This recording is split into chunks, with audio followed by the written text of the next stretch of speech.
Hi, this is Thundi from Booredatwork.com and welcome to day 2 of coverage of MWC 2012 Mobile World Congress in Barcelona.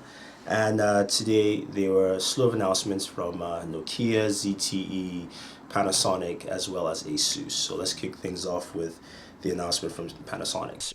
I forgot to mention this earlier, but Samsung made some announcements today. They announced the Samsung Galaxy Note 10.1. Now the Note is different from the Tab because the Note actually uses the S Pen.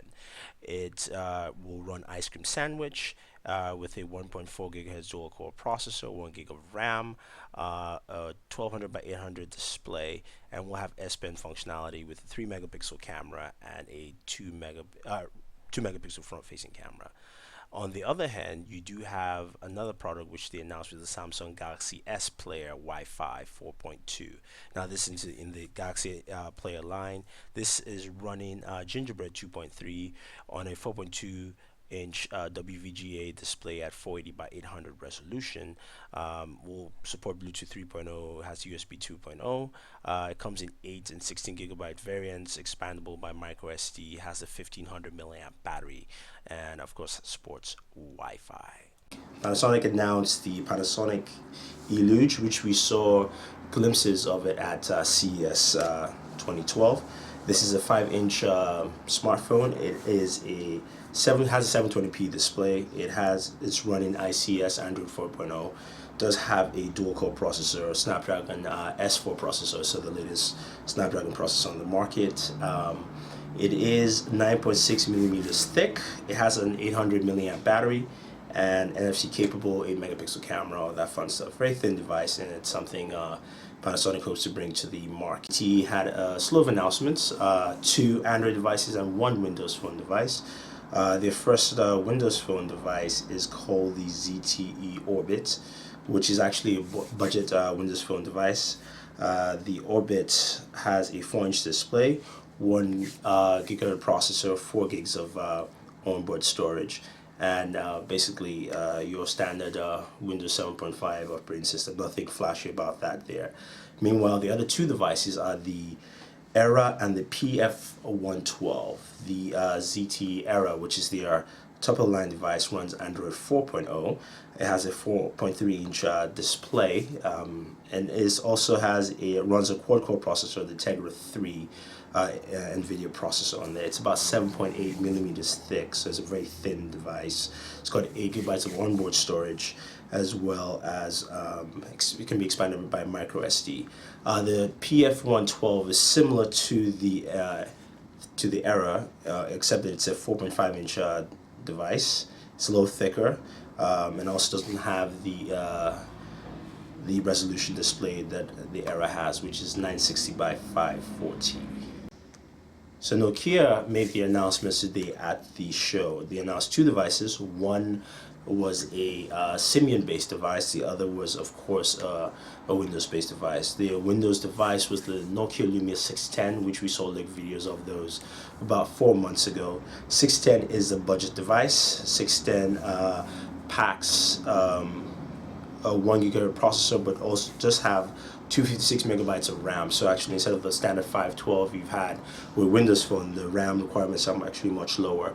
Has a 3.7-inch WVGA display at 800 by 400 resolution, captive touchscreen, 8 gigabytes of onboard storage, and Nokia did announce a few applications like Nokia Library, which is more like a bookstore similar to what you have with Amazon Books. And this comes with a 1300 milliamp battery, and which should last for about 6.5 hours or so of talk time.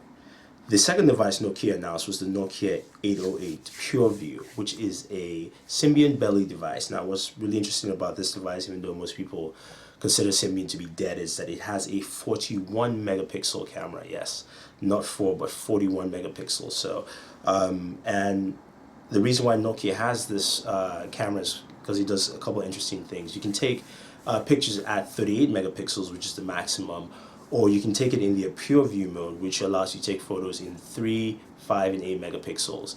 What that does is it actually condenses the pixels together. So at 5 megapixels, you have 7 pixels in one to give you a very sharp, clear image. So the whole idea of having this camera is not necessarily for the fact that it does give you images at 38 megapixels. I mean 38 megapixels, but you can actually get a much clearer and sharper image at 5 or 8 megapixels with the Pureview mode. In Pureview mode, you can take it photos at 16:9 aspect ratio.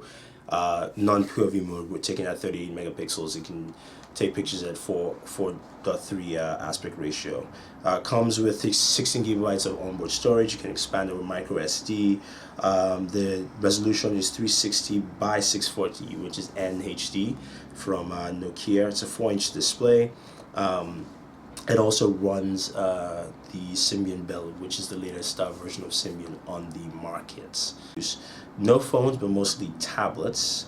They announced a slew of their tablet lines. The first was the Asus Padfone, which basically is a smartphone that you can slide into a tablet casing. Now, the Padfone is a 4.3-inch smartphone with a Super AMOLED QHD display. It's running the Snapdragon S processor. It's a dual-core processor. It's got an 8 megapixel camera on there, and it's running Android 4.0 ice cream sandwich.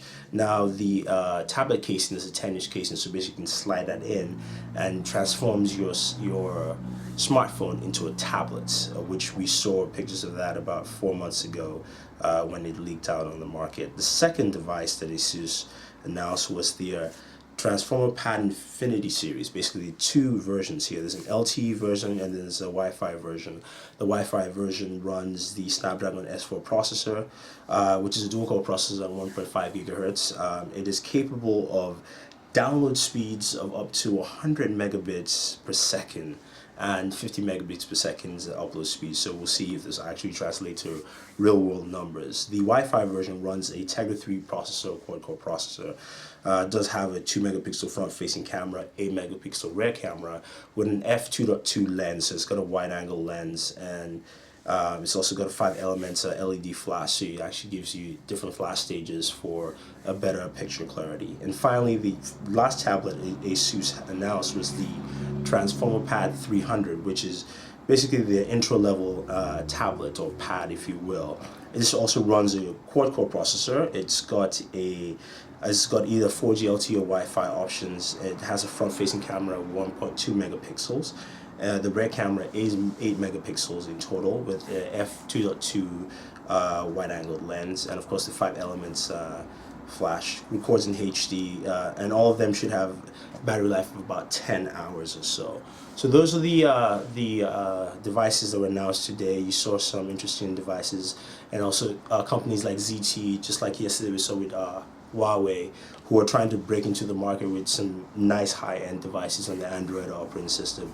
We saw some Windows phones today, but both of them were low-end, the ZTE Orbit as well as the Nokia 610. So it looks like they're trying to bring Windows phones to the lower end of the spectrum so they can hit different markets around the world.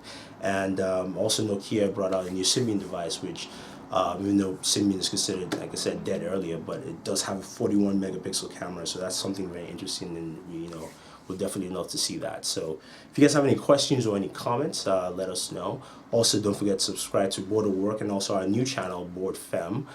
We have the links for you, so you can just hit the subscribe button and check out the videos we have there also.